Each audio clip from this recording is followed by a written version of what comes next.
মৌলানা সাহেব, কেন আপনার আমি নামাজ শিখবো। বুঝতে বলতে যাও? অজু? হ্যাঁ। আচ্ছা, ধরুন অজু করলো, অজু করার পরে আমার ধরেন পাঁচ চাপানো, তাহলে কি করতে হবে? ওষুধ করতে হবে। আবার উজু করতে হবে। হ্যাঁ। আবার উজু করে আসলাম, আবার পাঁচ চাপানো, তাহলে কি করবো? ওই গাড়ি সন্দেবা। আবার চান করে আবার উজু করতে হবে। হ্যাঁ।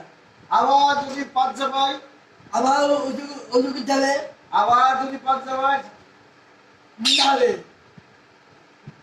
500 পায়ে পেটি ওষুধ করতে হবে।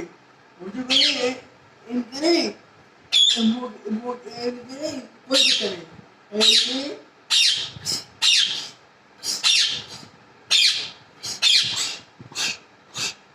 ঠিক আছে বসে। শিখাচ্ছে মৌলানা সাহেব।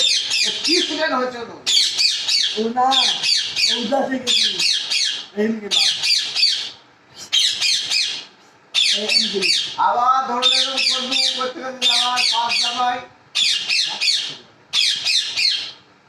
মদন আমদার দাদা পায়ে লাগিলাম সামনে দেখ যে হাত পা ভেঙে নিয়ে কষ্ট করে যাবো বাবু।